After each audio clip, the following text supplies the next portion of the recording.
Okay, thank you. We'll begin. My name's Robin Harding. I'm Tokyo Bureau Chief for the Financial Times. It's my pleasure today to welcome Masatsugu Asakawa, who is the Vice Minister for International Affairs at the Ministry of Finance. I'll introduce him in a moment, but let me first say that although the announcement said this was to be in Japanese with English interpretation, Asakawa-san will give his speech in English. He may answer in Japanese for the Q&A. If so, then Mary will interpret those parts only.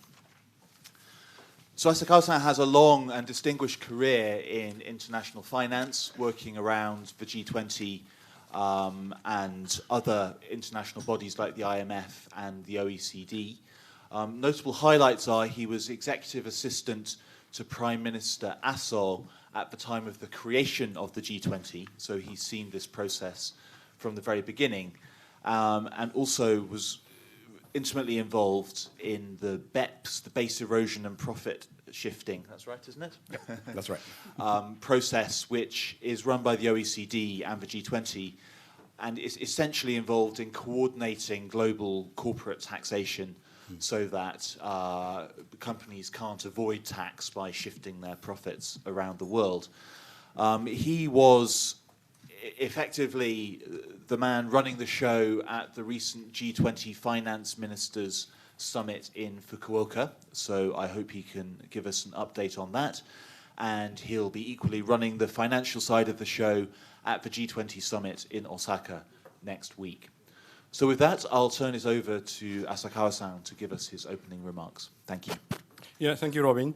My name is Masa Asakawa. I'm Vice Minister of Finance and Financial Sherpa for G20 process under Japanese presidency this year. We just been to Fukuoka to complete finance minister and central bank's governors meeting last week. And we are now preparing for G20 summit meeting in Osaka next weekend. And today I'm requested to talk to you about what we achieved, what we are going to discuss in Osaka in our finance track. Please remember, I will cover only finance track, matters, including global imbalance, aging, BEPS, as Robin said, and so on, but not really, trade issue itself, and also, a couple of other things, WTO reform and so on. That's really, responsibility of Sherpa. Okay, I circulated a couple of slides for your reference, including this slide coupled with communique itself, which was issued in Fukuoka last week, and also G20 principles for quality infrastructure investment, which I will touch on later. Okay, as Robin said, G20 summit meeting was created right after the Lehman shock. Lehman shock took place in September 15th of 2008. And the very first summit meeting was hosted by US in Washington, D.C. in November 2008. At the time, Aso-san was Prime Minister, and I accompanied him to go to D.C. and also to the second G20 summit meeting, which took place in London in April 2009. At that time, the world economy was facing really, a very serious financial crisis, and the leaders of G20 countries really seriously discussed how to overcome that serious global financial crisis. And basically, we agreed to do three things to overcome. First, expansion of fiscal spending, like we did, like China did. China introduced 4 trillion yuan public investment plan, and also US did, European countries did.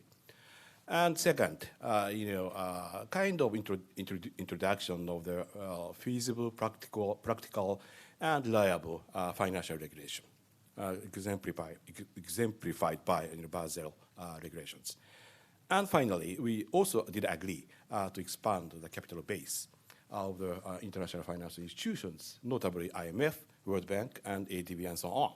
Okay, so those are things which we discussed at that time under crisis situation. Okay, now after 11 years, crisis is of course over, and I would call this it's a kind of a peaceful time.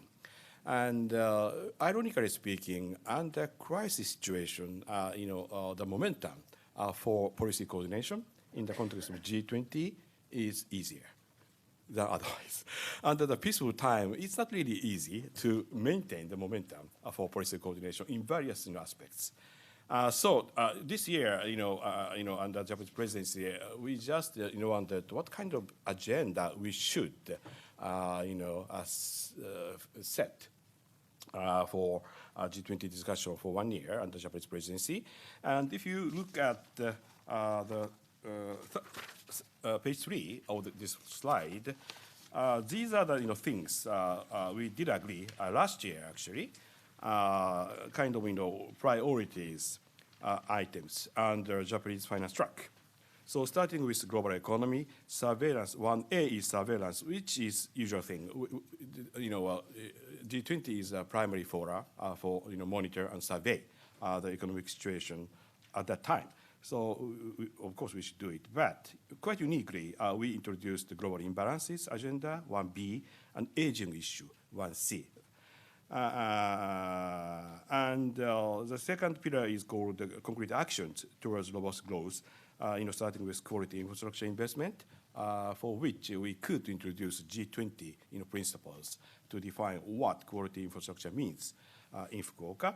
And E, resilience against natural disasters, F, UFC, universal health coverage, and G, debt sustainability in low-income countries, and so on.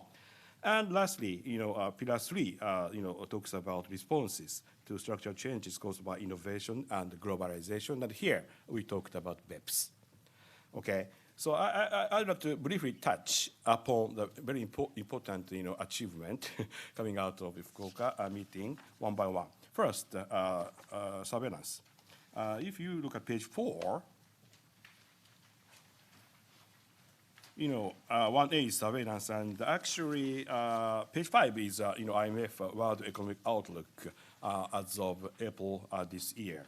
And as you may know it, IMF revised downwards its prospects for world economic growth in its April WEO. For example, their expectation for the world economic growth rate for this year, 2019, is 3.3%. Well, as is shown at the bottom of the mid column of this page, and that was downgraded from 3.5% from their January prospects. But the important thing is they project that this world economic growth will be picking up from this year towards the next year. So actually, their expectation for the next year's global economic growth is 3.6, okay, upwards. So in Fukuoka, we discussed this. Of course, we recognize various risks like, kind of impact on emerging capital markets, of monetary policy normalization in some advanced countries, including US, and also slowing down of some emerging markets, notably in China, and European political kind of turmoil, I would say, and trade escalation, of course. But we hope, we strongly expect that those downward risks, although we recognize clearly those risks are there, but we strongly hope that those risks would not materialize in coming years. And based on that assumption, we expect, we support this IMF World Economic Outlook, which says, world economic growth rate will be picking up from this year to next year. So, as a result, the communique language says global growth appears to be stabilizing and is generally projected to pick up moderately later this year and into 2020. Okay, but at the same time, in Fukuoka, we spend kind of time to discuss how to show our concern, finance minister's concern about escalating trade tensions, right? Although trade policy itself is in the hand of the trade minister and eventually head of states, leaders, right? Yeah, but even such a case, we discussed and agreed to, insert a couple of language about escalating trade tensions. Three languages, okay? One, para one says, most importantly, he said, trade and geopolitical tensions have intensified. Okay, we utilize the wording most importantly and intensified.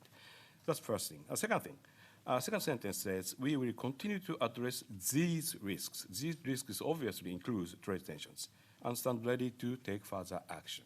Okay, that's the second point. And third point is in para 2, the third lines from the bottom. We said we reaffirm our leaders' conclusion on trade at Buenos Aires summit. You might remember that in Buenos Aires summit, trade para says, WTO reform is important.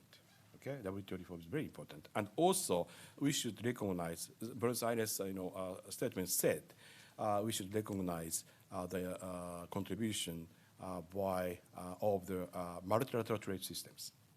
It says multilateral trade systems. Okay, and we refer to that, statement here. Those are the three sentences, in this communique by finance ministers to talk about their concerns on escalating trade tensions. Okay, that's one thing. But more importantly, as a finance ministers, we did discuss a global imbalance issue. That is shown in para 3 of this communique. And the reason why, Japan thought it would be very important to resume the discussion about global imbalance is very, very simple. Nowadays, the tendency is to talk about trade balances only bilaterally, right? That's not really wise thing, so to say. G20 used to discuss a lot about global imbalance, like in the first Washington, D.C. summit meeting, the second London summit meeting, and so forth. But for the last, I would say, 7-8 years, we stopped to discuss about global imbalance issue by G20. So I very much would like to, resume this discussion to recognize that, imbalance issue should be looked at not only by bilaterally, but in a multilateral context.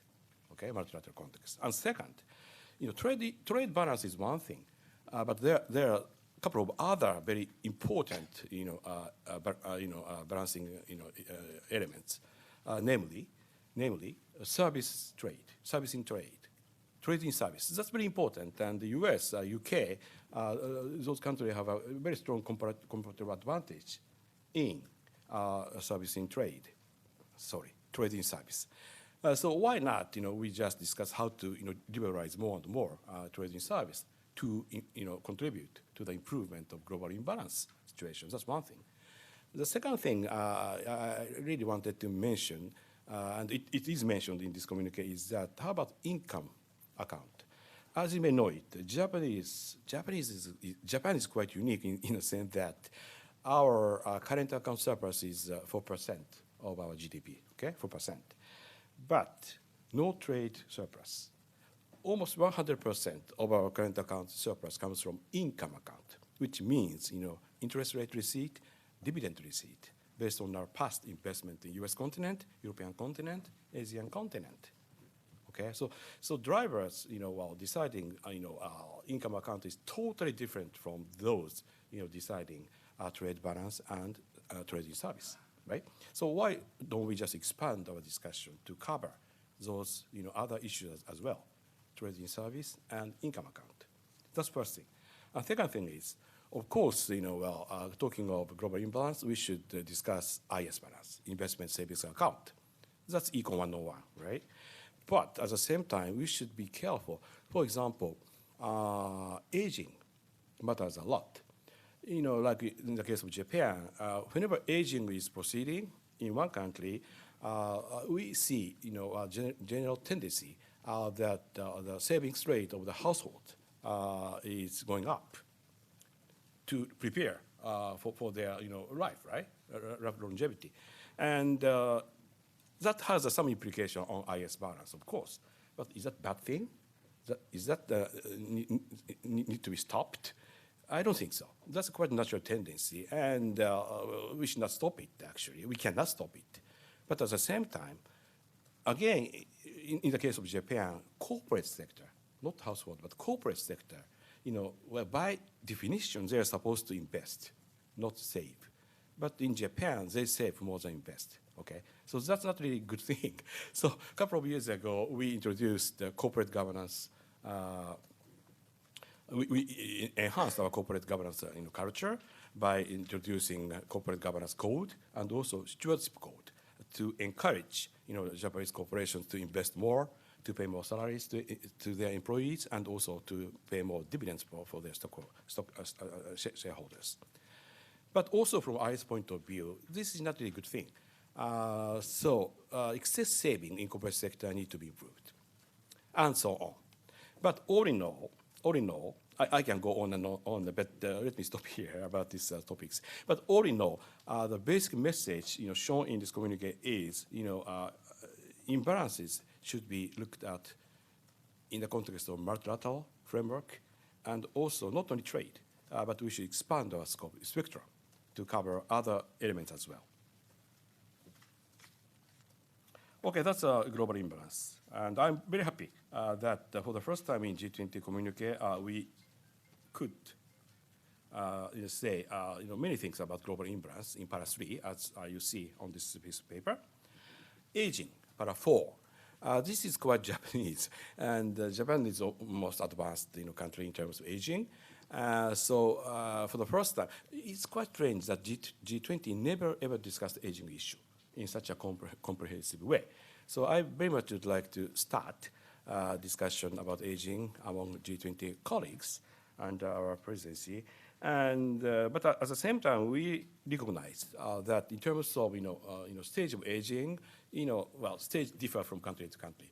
For example, Japan is the most advanced. China is suffering from aging. Korea, Brazil, Singapore, of course. But the next year to Japan is Saudi Arabia. Saudi Arabia is more concerned about how to secure jobs for youngsters because they don't suffer from aging yet. But quite frankly, when I explained this agenda to Saudi minister immediately said, sooner or later it's coming to us. Okay, so although the stage of aging differ from country to country, it's problem for everybody. It's challenges for everybody. So from this point of view, in Fukuoka, we divided ministers into 3 groups: most advanced aging countries, middle, and less. Okay, and let's then discuss. And we got together and summed up. And our discussion is properly reflected in para 4 of this agenda, talking about what kind of impact on fiscal policy, of course, through social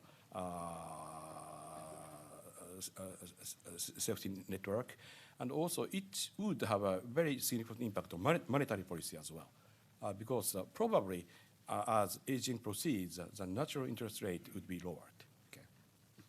And obviously, it has a significant impact on labor market, labor supply situation, and eventually, we should discuss the kind of equity issues among generations. Okay, those are things we discussed and I mentioned here in para 4.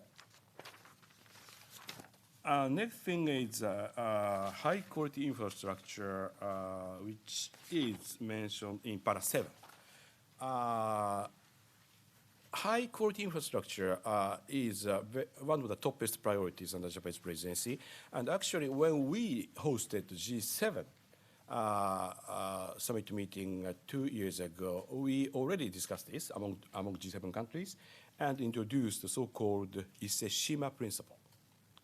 You might remember Ise-shima principle was announced in Ise-shima, which defined what the high quality infrastructure means, which included something like high-quality infrastructure should be environmentally friendly and natural disaster-proof, and necessary transfer need to be transferred. Okay, know-how, technology should be transferred to beneficial countries, and above all, any infrastructure should be cost effective in terms of life cycle cost, including maintenance cost and operational cost. Okay, that was fine. We were happy with that 2 years ago, but when we looked at that principle 6 months ago, we strongly felt something was missing. Something were missing, especially governance aspect of infrastructure like transparency, openness, and also debt sustainability of that country need to be taken into account. Those governance aspects are missing. So under our presidency, we tried to update the principle once again to include those missing elements and asked G20 countries, okay, G20 countries to endorse it. Okay. And, well, it was endorsed finally, including China, India, and so on, emerging donors as well. And I'm especially happy with the fact that we could highlight the governance aspect of high quality infrastructure by publicizing these principles. Okay? And it's properly mentioned in Para 7. On debt issues, we also discussed debt sustainability in low-income countries separately from high-quality infrastructure issues. That is dealt with by Para 6 of this communique. And discussing debt issues, we highlighted 3 key players. One is borrowers. Second is public creditors. And third is private creditors. Okay, so borrowers, sometimes it's hard to say. It's really hard to say that sometimes they don't know, what, for example, in total, how much they are borrowing from one country, because of the deficiency of their debt data. So obviously, the transparency of the debt data of borrowing country need to be improved. So we are more than happy to provide necessary technical assistance bilaterally or through IMF and World Bank to improve their debt data for more enhanced transparency. That's one thing. And second thing, for public creditors, luckily we had already approved so-called G20 operational guidelines for sustainable financing in Baden-Baden 2 years ago. Okay, so under Japanese presidency, we asked every members of G20 to conduct so-called self-assessment for this guideline. How much they comply with this guideline, which had been already agreed 2 years ago, right? On voluntary basis.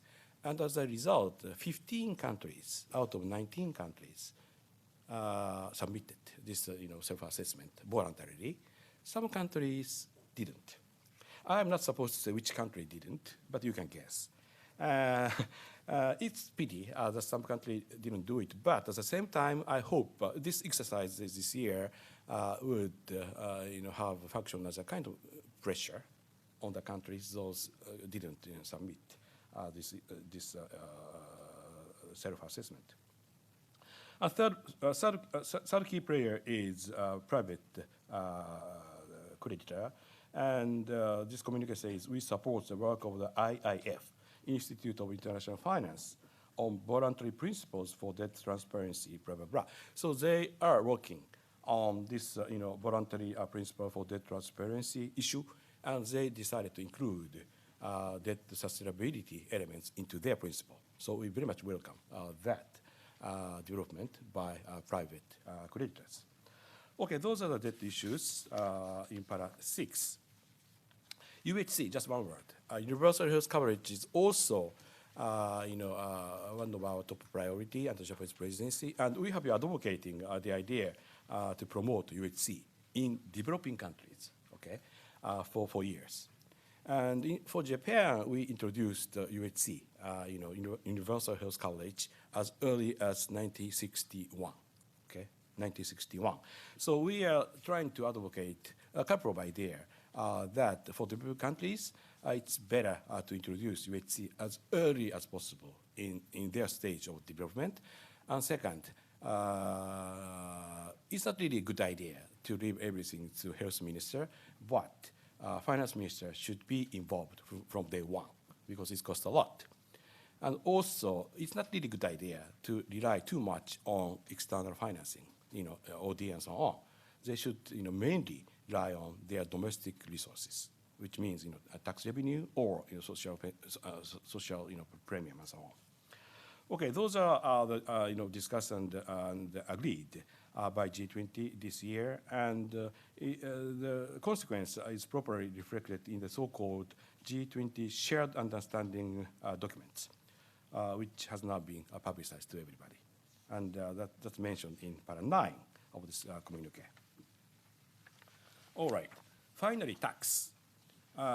This is really my favorite topics because I've been involved in BEPS for more than 10 years now.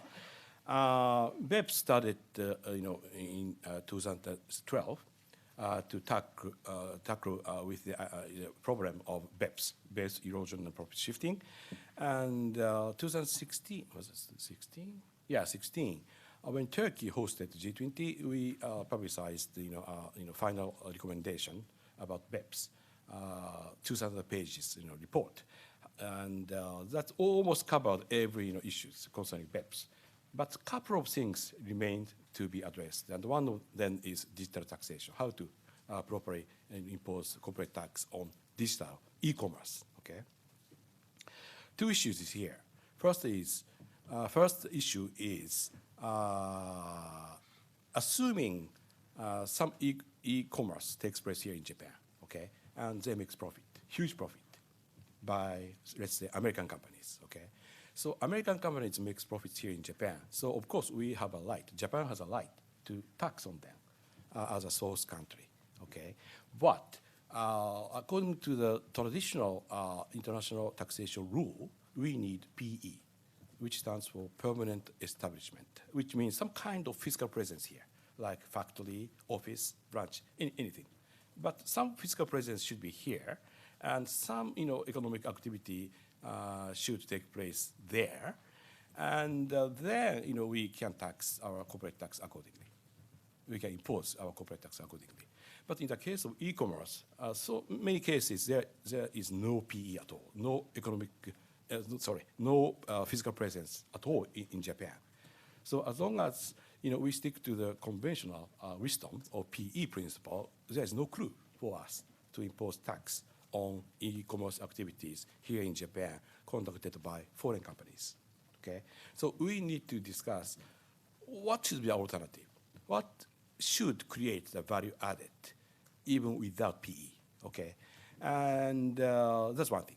And second thing is, okay, after they make profit here, it's slightly better if they bring that profit back to the U.S. and declare, to the IRS and taxed. But most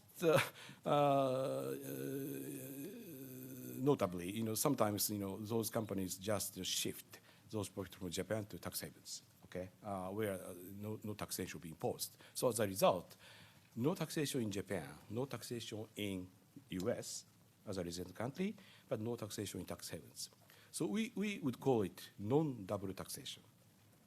Taxation nowhere. That need to be addressed. Those are two things which has been pending, after BEPS final report was publicized 3 years ago. And this year in Fukuoka, we could indicate those two issues clearly. And we also concluded that these two issues should be discussed and concluded by 2020. So we need one more year to discuss this and settle. But for the first issue, what would be the alternative to PE principle? Right now, there are a couple of ideas are floating. One, this is a UK proposal, users participation. Users participate in some kind of e-commerce economic activities. Like you click nice, right? You provide your personal information for free. But it's become big data and create a huge value added for that company. So UK is saying that that may be a source of excess profit of those companies, users participation. So maybe we can impose the corporate taxation based on the concept of users participation, even without PE. That's UK's proposal. That's very interesting, very interesting. but maybe the coverage by utilizing this concept of user participation may be very narrow, right? It may not cover every aspect of e-commerce like we initially intended. So US is coming up with another idea. They say maybe it's better to focus on marketing intangibles. They are saying that the reason why goods sells well in Japanese market, in Chinese market, is simply because of brand name, as a result of marketing efforts of that country, right? Intangibles. So intangibles cannot be seen, but it's there as a source of excess profit. So why not focus on intangibles for us to impose corporate taxation on e-commerce, even without PE? Okay, that's the US idea. It's also interesting, but it may be very broad. Like, it may not be confined to e-commerce. Like, manufacturing may be covered by this concept. Simply, as long as they have brand name in one, country, right? So those are the two main, ideas floating around. And in Fukuoka, we, clearly indicated those two ideas and, endorsed the work plan to address those issues towards the conclusion by 2020.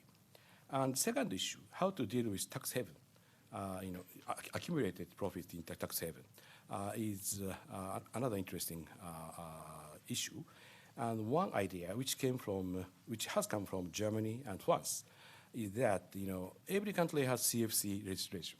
Japan does, China does, France does, UK does, US does, to tackle with the tax haven issue. But at the same time, how to define tax haven is different from country to country. What kind of income be included in the parent company differs from country to country. So now the Germany and France are saying that why don't we just coordinate further and agree on minimum tax rate? Minimum tax rate, which is quite interesting. As a country, we should tax at least X%. I'm talking about the corporate tax, okay? And it's very interesting in a sense that we never discussed whether we should coordinate tax rate itself, because it's really sovereign matter, right? But triggered by this digital taxation discussion, we also kind of endorsed in our work program to discuss that. So after 1 year, I'm really looking forward to kind of consensus-based solution to tackle those two issues in the context of G20 agenda. Okay, sorry, maybe I spoke too much. I'm sorry, Robin. I stop here and take any question you might have. That was great. Thank you for that comprehensive overview of what went on in Fukuoka. So I'd like to open the floor now to questions. If you could state your name and affiliation and come forward to the microphone. We'll start with Anthony Rowley.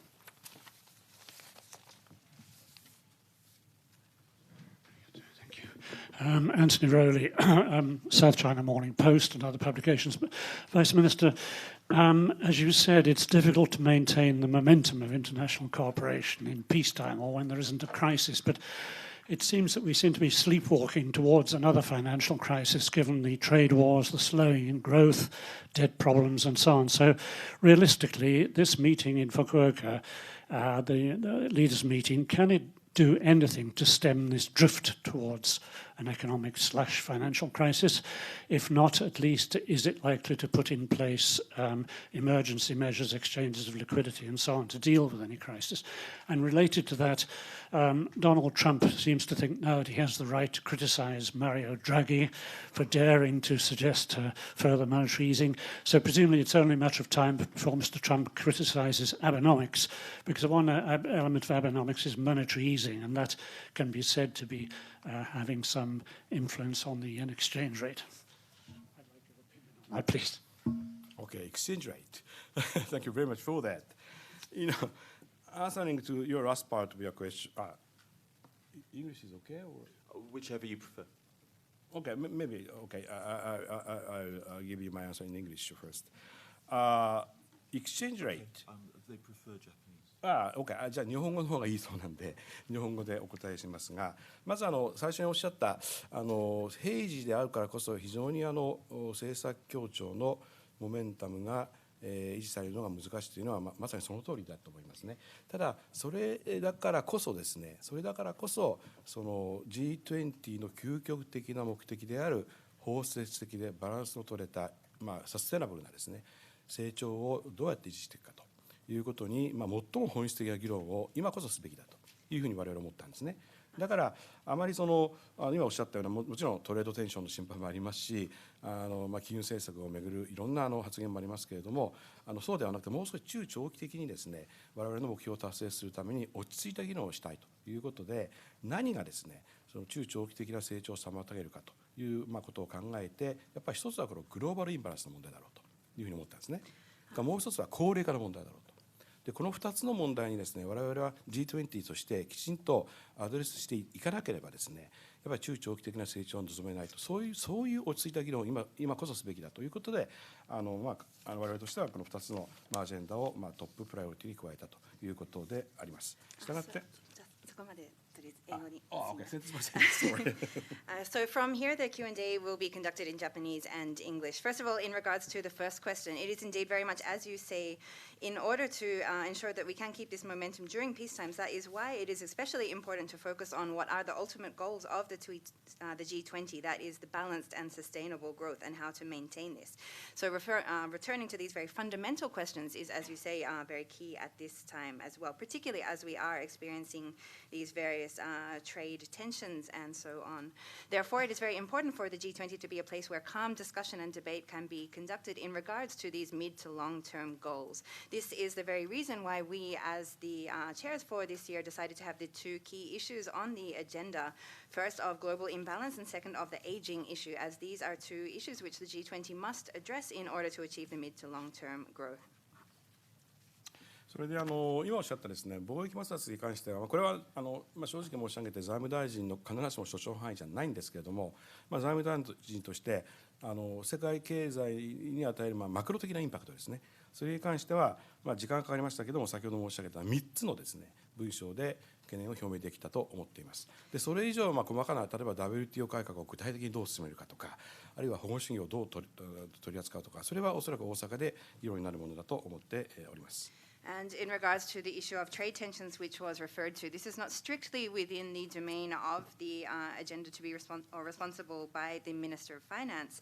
However, of course, looking at the macro impacts on the global economy of this is indeed a issue of concern. This is why, although it did indeed take some time, the 3 sentences in the communique to which I referred were included in regards to this issue. As to the more concrete issues, such as, for example, reform of the WTO, I believe that these will be discussed or addressed at the upcoming Osaka meeting. で最後に為替の話を質問されましたのでお答えしますと、これはもう G20 あるいは G7 でですね何度も繰り返し議論されてきた議題であります。And finally, in regards to the final point, in regards to the exchange rate, this is something which will repeatedly, on many occasions, has been discussed within the G8 and 20. 確かにですね、日本をはじめ各国ともここ数年緩和的なリーマンショックの後ですね、非常に緩和的な金融政策を取ってきましたから、それが結果としてですね為替相場に影響を与えた、これは誰にも否定できない事実であります。And of course, Japan and other countries in recent years since the Lehman shock, it must be said that this has had the result of, or this easing has had a result of having an impact on these exchange rates and so on. ただしですね、それがあくまでもですね緩和的金融政策の結果であり目的ではない。逆に言うとですね、緩和的な金融政策を取ることが自国通貨安の誘導ではない、あくまでも結果であるということであるならば、それはお互いに許容しようというのが G7、G20 の合意です。However, well, this fact cannot be denied. It must be said that this monetary easing is not the objective of this, but rather the result is the impact on these exchange rates as well. This was not for the purpose of leading their own country's currency and so on. So this is something which was agreed upon by the G7 and 20. 実際に日本の場合にもですね、当然黒田総裁にやっておられる緩和的な金融政策はデフレ脱却という国内政策のためにやっているのであって、通貨安の誘導のためにやっておられるわけではないということは広く理解されていると思います。And in reality, in the case of Japan, for example, this easing was looking at for the domestic purposes and policy in regards to deflation rather than looking at the leading of Japan's currency as well. I believe that this is a commonly held understanding. あともう一つ、ついでに申し上げますと、今ご質問にはなかったんですが、一つ我々が懸念しているのは貿易、例えば日本はタグ交渉をアメリカと始めましたし、いろんな国がアメリカと二国間の貿易交渉をしていますが、その中に為替の問題がですね、どう入り込んでくるかということに関しては我々は強い関心を持って見ています。And one further point to add, which was not directly referred to in the question, but which is indeed a point of concern or interest for us as well, is looking at the various bilateral negotiations. For example, the discussions in which Japan has entered with the United States, looking at how the issue of exchange rate will be brought into these discussions is an issue of very high interest for us. おそらく日本のスタンスはよく知られていると思いますが、我々の基本的なスタンス、これに関する基本的なスタンスは、我々としては為替政策と貿易政策というのはミックスアップしてはいけないというのが我々の確固たるスタンスであります。And I believe that it is well known that Japan's basic stance on this issue is that the two issues of exchange rate and also trade should not be mixed up. Thank you. Let me take more questions from the working press. Yes, Patrick. My name is Patrick Walter, Frankfurter Allgemeine Zeitung, the German daily. I have two questions, if I may. If I remember, after the Lehman shock, there was an agreement by the G20 country not to raise any trade matters and not to raise any tariff hurdles or any other trade impeding constructs. If you compare that to the situation today, it seems that the G20 has completely lost any power to work together because you don't even argue with the United States. I mean, if you look at your statements, you try to find some kind of compromise, but it's definitely a very weak compromise. So how do you compare that situation? Would you say that the G20 has completely lost control? And the second question, looking forward to the Osaka meeting, it seems so that the bilateral talks between Mr. Trump and China might be the major topic of this meeting. Do you think that this might overshadow the G20 meeting and that might be a risk to break up the G20 meeting if Mr. Trump and Mr. Xi don't come to any conclusion?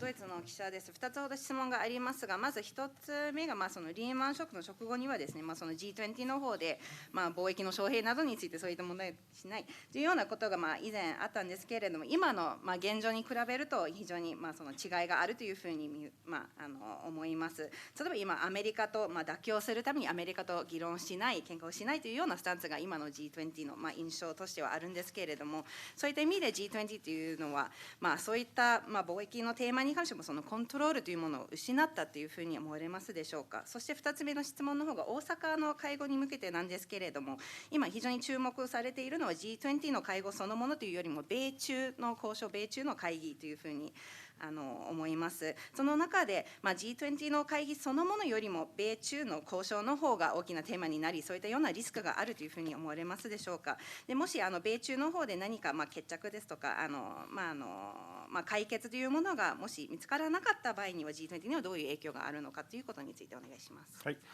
まず一つ目のご質問ですが、私も覚えてますが、リーマンショックの後 G20 で政策協調、危機時における政策協調の議論を深刻にしたときにですね、首脳方は3つのことに合意したんだと思います。So first of all, I remember myself in the time following the Lehman shock, in this emergency situation, there were three main points to which the leaders agreed upon. 一つは、関税同盟はもう作らないことにしようと。First of all, not to have any kinds of alliances in regards to tariffs. から2つ目にこれも含めて経済のブロック化は避けようと。And the second, to avoid having any economic blocks developed. で3つ目に通貨の切り下げ競争はやめようと。And also to not have any kind of competition in regards to reduction of currency.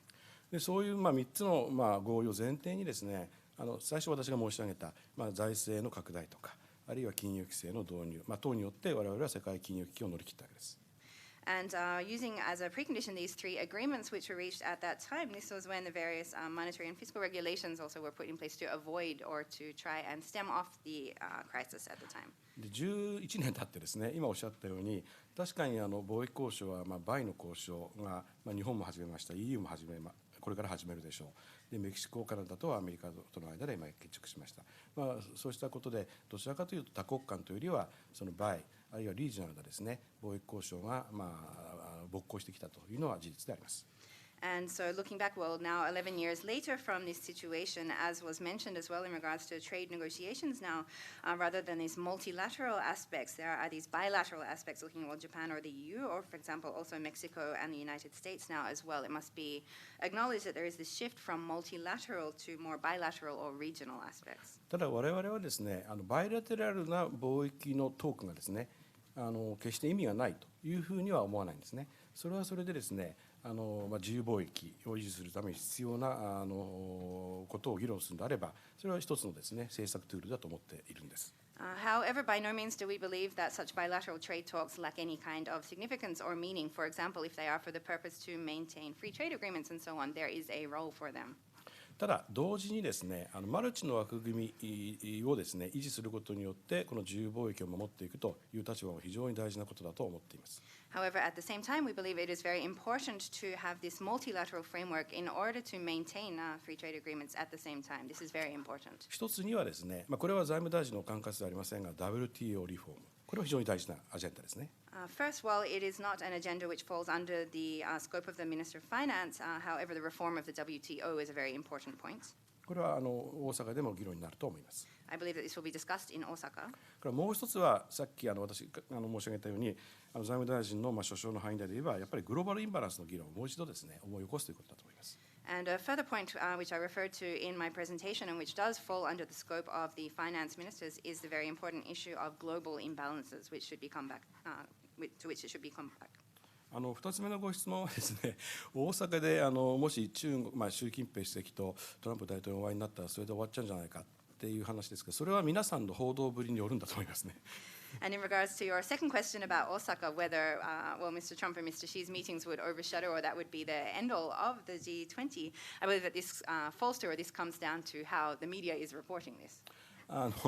その意味で確かにもしお二人の首脳があればビッグニュースですし、それでどこまで物事が解決するのか、これは非常に解決しないのかですね、大事な話だと思いますけれども、ぜひ皆さんにはですね、それだけじゃなくてこの G20 いろいろ苦労して我々1年準備かけてやってますんで、こちらお忘れなくですね報道ぶりをよろしくお願いしたいと思います。And of course, in that sense, if there is some kind of a resolution or agreement reached by the two leaders, that it will be big news and it is something which, of course, should be paid attention to. However, I do hope that the media can also pay attention not only to this point, but also the other aspects which the G20 will be discussing. There has been, of course, over a year's worth of preparation and very dedicated hard work gone into this, looking at many other aspects as well. So I hope that the representatives of the media can also pay attention to the many other issues which will be covered at the G20 meeting. I hope I answered your question. Yes.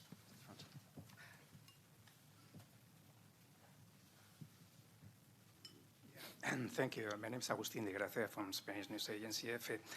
Something political. I would like to know if you have any comments about the decision of the Mexican president not to be present at Osaka and be replaced by the finance secretary. I think I understand he was complaining about the G20 is not addressing properly the global inequities. That's the reason you decided not to come. スペインのエフェ通信の記者です。一つ政治的な質問をお伺いしたいんですけれども、メキシコの大統領自身がG20 の方に出席しないというふうに表明されているんですけれども、大臣が代理で出席するということなんですけれども、G20 そのものがその不均衡という問題には取り組まないというようなことが理由として言われているようなんですけれども、それについてもしコメントがあればお願いします。メキシコの大統領が来られないというのは我々も聞いてまして、非常にそれで残念なことだなと思っています。We have also heard that the President of Mexico will not be attending the G20 in Osaka, and this is, of course, something unfortunate.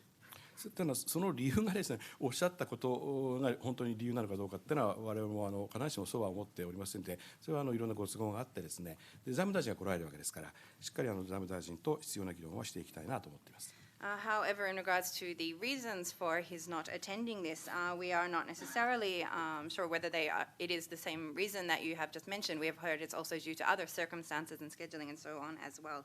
And the fact that he is also sending his Minister of Finance in his place, we believe, shows that we can continue to have the very constructive discussions with Mexico in Osaka. Okay, thank you. More questions? Yes.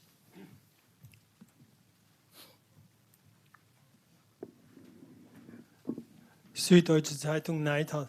After the IMF crisis in 1999, many of the mid-sized Asian countries insisted they want to have free trade, but not free investment, meaning no Wall Street.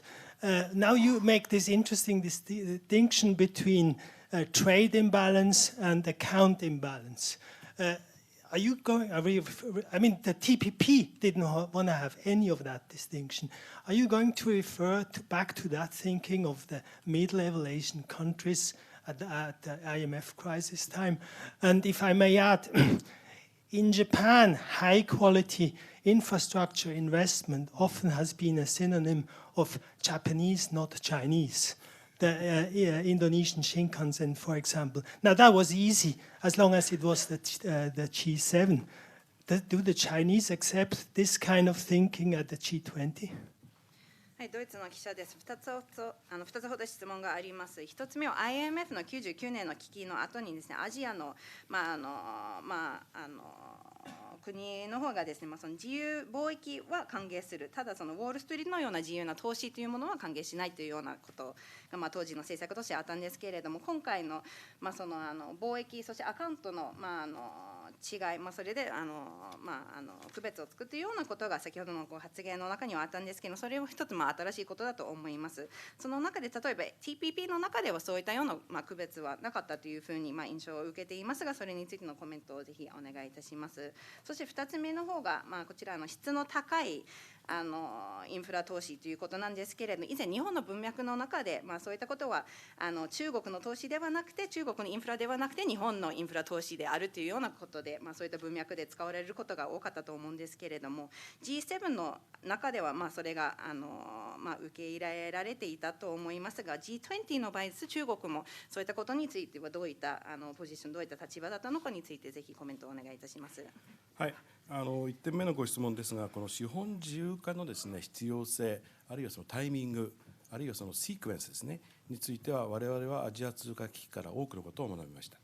First of all, in regards to the first question about the timing and sequencing of capital and so on, this is something which we have learned a great deal from the Asian currency crisis. 基本的にはですね、国内の金融システムがある程度きちっとですね、確立する前にですね、資本の自由化をやりすぎるとですね、非常に資本の動きに対してその国の資本市場が脆弱、バルナブルなものになるというのは注目一致した見解かと思います。And one of the fundamental points in regards to this is that if this liberalization of the monetary system and so on is done before a full system can be established in place in these certain countries domestically, this leads to a certain kind of vulnerability, which is very much what we saw in the time of the Asian crisis. 実際結果だけ見てみると、中国はですね、当時アジア通貨危機が起こった時に強烈な資本規制をですね、維持することによって危機の影響をほとんど受けなかったわけですね。For example, we saw at the time of this IMF crisis, China had indeed these very strict regulations, monetary regulations and so on in place at the time, therefore was not very much affected by the crisis at the time. でその後ですね、実は IMF の中でも大きな議論がありまして、資本はですね、必ずしも自由化すればいいというものではないという議論は IMF の中でも今非常におそらくメインビューになってまして、じゃあどういう時にですね、資本規制が一度自由化した後資本規制が正当化されるのかという議論を今一生懸命 IMF の中でやっているところです。And I believe that later on the discussions within the IMF very much focused on it is not only about just the liberalization of capital, but what kind of timing this should be done at as well. I believe that this is very much the main view now, and there is very serious discussion within the IMF now in regards to what kind of regulations should be put in place, for example, after the liberalization process and the sequencing in regards to that. もう一つですね、実はOECD がですね、唯一この資本の移動に関してはリーガルなドキュメントを出してまして、これ OECD の資本自由化コードと言います。And the second point, the OECD has actually issued the only legal document in regards to these capital movements. This is the OECD's Code of Liberalization of Capital Movements. でこれがですね、実は何十年ぶりか忘れましたが、今年改定されまして、福岡でもこの改定のローンチングをやったんですけれども、ここの中でもですね、どういう、条件でですね、今資本規制、資本の自由化ではなくて一度自由化した資本を規制するのかという、明文がですね、コードの中にも明記されているところです。And actually, this code was reviewed or renewed for the first time in several decades, actually, in the recent meetings in Fukuoka. The launch of this revitalized or the renewed code was made during the Fukuoka meeting, and this included very clearly also conditions for regulations to be put in place following liberalization as well. もう一つ私思い出すのはですね、中国のことなんですが、中国の人民元がですね、2014年以降、対ドルで弱含んで、弱くなってきたわけですね。And another point to which I was reminded in regards to China, looking at the valuation of the RMB, this has actually decreased since 2014. それで当初ですね、中国はほっとくと人民元が暴落するということで、強烈な為替介入を行ってですね、毎日のように人民元を買ってドルを売ったわけです。And so following this, fearing a drastic fall in the exchange rate of the RMB, China put in place measures or intervened in that on a daily basis, actually looking at purchasing RMB and exchanging it to dollars. ドルを売りましたから、彼らの外貨準備は2年間で1兆ドル減りました。And actually, as a result of this process, in 2 years, it fell by 1 trillion. Yeah, their foreign reserve. それで、これは持たないということで、実は日本がですね、中国が G20 の上海でですね、財務大臣会合をホストしたときに、麻生大臣の方からですね、臨時異例の措置として中国が介入に頼らずにですね、資本規制を入れたらどうかというアドバイスをしたんですね。And so actually, at the time of the G20 Ministers of Finance meeting being held in Shanghai in China, Minister Aso actually made recommendations in regards to the interim measures in regards to China. その結果は見れば皆さんご存知のようにですね、中国は介入をかなり控えるようになって、それから資本規制を強めることによってですね、人民元の為替レートを安定化させて今日に至っています。And as a result, well, you can see the result of this yourselves actually, but as a result of taking on this advice rather than this intervention methods as well, China looked at instead introducing various regulations and so on and was able to reach the stability in regards to the rate of the RMB that we saw today.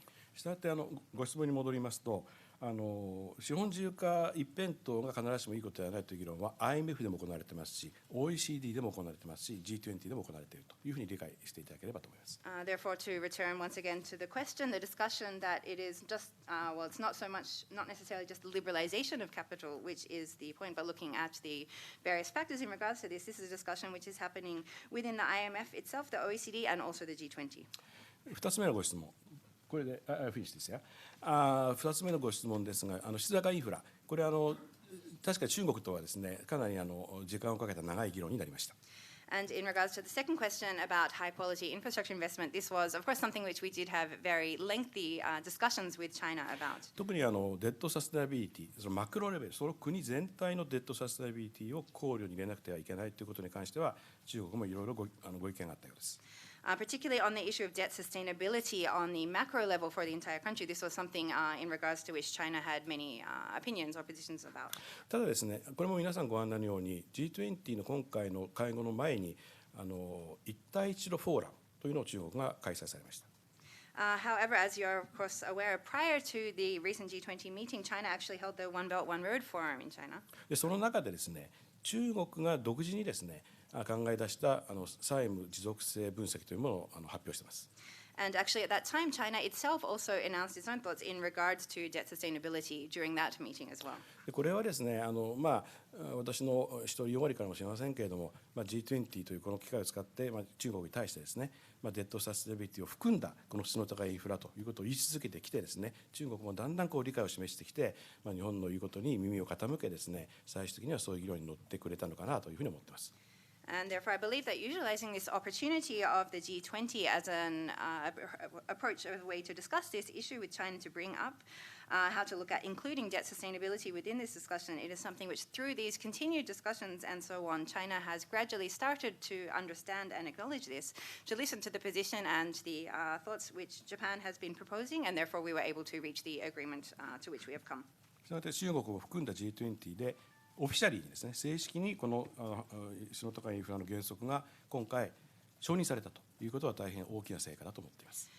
Therefore, I believe the fact that the G20, including China, was able to officially endorse these principles on high-quality infrastructure investment is indeed one of the significant outcomes of the recent meeting.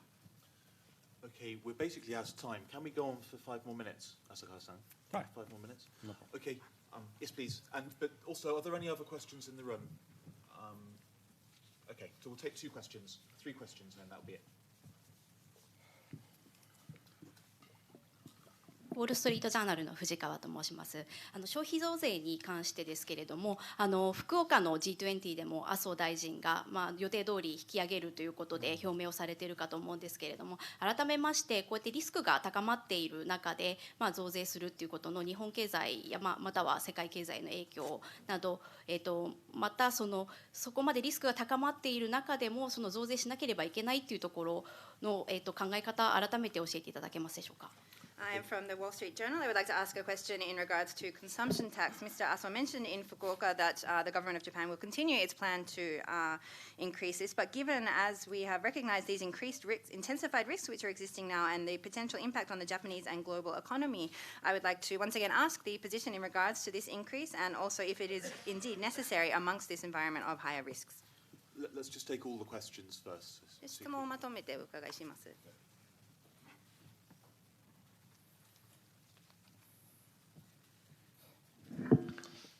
Siegfried Knittel, freelancer from Germany. Japan has now the kind of a presidency of G20. And in the case of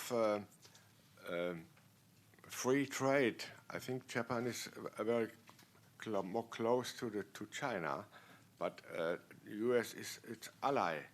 How will this affect his running the presidency and at the G20 conference? ドイツのフリーランスです。G20 の議長として日本が今止められてるんですけれども、自由貿易というテーマに関してはアメリカより中国に近いのが日本の立場だと思います。しかしアメリカはもちろん同盟国であります。それが日本の議長としての役割にはどういう影響があるのかについてお伺いします。AFP 通信檜山と申します。今日はありがとうございます。デジタルタックスの件でですね、ヨーロッパとアメリカの例といろいろインテレスティングだというご評価でしたが、日本がどのアイデアがいいというそのサポートのポジションを表明するというのはいつぐらいになりそうか、それとですね、米中のグローバル貿易のテンションがグローバルのそれではじゃあいろいろなさまざまなリスクがある中でアメリカと冷静にディスカッションするためには次のエレクションサイクルをもう終えた方がワイズであるというような意見が福岡でG20 のメンバーの中から出てきたかどうか、その辺について伺えればと思います。From AFP, I have a question. First of all, in regards to the digital tax, we had various comments and so on saying that this was very interesting. I would like to ask what Japan's position in regards to this, or rather when Japan will be making official its position in regards to what proposals for digital tax are most appropriate. And next, let's leave the second question. We'll combine with Siegfried's question. Okay. Thank you. じゃあ簡単にですね、まず消費増税に関してはこれはもう総理もですね、麻生大臣も何度も国会で答弁しているように、リーマンショック級の危機が起こらない限りはですね、予定通り実施するということだろうと思いますし、今リーマンショック級の危機が起こるような兆しは先ほど申し上げたように、今回のG20 の福岡でもですね、景気判断が示されましたけれども、そういう状況にはないということだと思います。First of all, in regards to the increase of consumption tax, this has been repeatedly conveyed by the Prime Minister and the Finance Minister. However, unless there is a crisis on the scale, once again, of an emergency like the Lehman crisis, this will proceed as planned as well. And I believe that the statements coming out of the G20 meeting in Fukuoka show the evaluation that we are not indeed facing such a crisis. ただもちろんですね、消費増税やればその前に駆け込み需要がありますし、その後には消費の落ち込みがある。これは我々が前回経験したところですので、そういう悪いインパクトをできるだけ軽減するための措置はですね、いろいろご案内のようなですね、措置を講ずることによって軽減できていると思いますし、大きな経済に対するインパクトがですねないことを期待しています。However, of course, as has been experienced in the past, there are various measures which need to be put in place in order to mitigate any potential negative impacts of this increase in consumption tax as well, which are indeed being implemented at the moment, and therefore I believe that we can expect that there will not be a significant negative impact on the economy of this increase in consumption tax. それから中国とアメリカとのスタンスの違いという話ですけれども、日本は別にどちらに組みするということではなくてですね、基本的なスタンスというのはまず WTO に反する措置は日本としては決して取らないと。And in regards to the stance or the differences in stance towards China and the United States, well, Japan is, of course, of the position of not necessarily aligning with one or the other in regards to this, but rather not taking any measures which would go against the principles of the WTO. ただ同時にですね、例えば知的財産権の侵害とか、あるいは機微技術の流出とか、そういうことがあるんであれば、そういうですね、行為に対してはきちっと対応していくべきだということです。However, at the same time, in regards to issues such as potential violations of intellectual property-related aspects and so on, if there are indeed such violations, these do need to be fully addressed. 日本はアメリカに抜けた後も TPP を推進して11カ国で締結しましたし、EU との間でもですね、貿易交渉を推進してきたわけですから、日本としてはどちらに変するというよりはですね、きっちりこの多国間体制のですね、貿易体制の利点を生かしながらですね、自由貿易の推進ということについてですね、できる限りの努力をしていくということに尽きると思います。And Japan, of course, is also one of the 11 countries which has been part of the TPP negotiations with the United States, also has been promoting discussions on free trade with the EU as well.